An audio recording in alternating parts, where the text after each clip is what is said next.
पाटनागढ़ 78तम उपखंड स्तरीय स्वाधीनता दिवस पालित पाटनागढ़ जमाई हाईस्कूल खेल पड़िया 78तम उपखंड स्तरीय स्वाधीनता दिवस पालित हो जाएगी। मुख्य अतिथि भाव पाटनागढ़ उपजिलापाल अमित कुमार नायक जोगदे जातीय पताका उत्तोलन करने सह सम्मिलित प्यारेड्रे अभिवादन ग्रहण करते।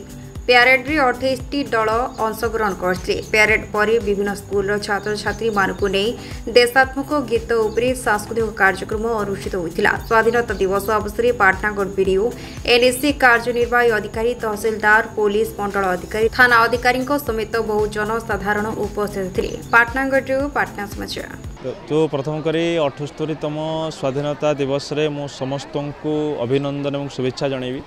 ये जो उपखंड स्तरीय स्वाधीनता दिवस को आम बहुत धूमधाम पालन करुँ। बहुत पाखापाखि 30 रु अधिक स्कूल छात्र छात्री शिक्षक शिक्षयित्री मैंने जोग देइछन्नी। मुई स्वाधीनता दिवस रे केवल ये कहबी कि जो आम कष्टलब्ध स्वाधीनता जोटा आमको अगस्ट 15 1947 रे मिलता जो गणतांत्रिक राष्ट्र आज आम रोचंती ताकू केमिति समृद्ध करि परिबा, नागरिक हिसाब रे आम केमिति ए समृद्धि रे आमर किंची योगदान करि परिबा एवं मौलिक कर्तव्य को ठीक ठाक पालन करके राष्ट्र हित रे निजर व्यक्तिगत स्वार्थ को पछर कि सामूहिक स्वार्थ को आगे नवा ये शुभेच्छा देवाक चाहूँ।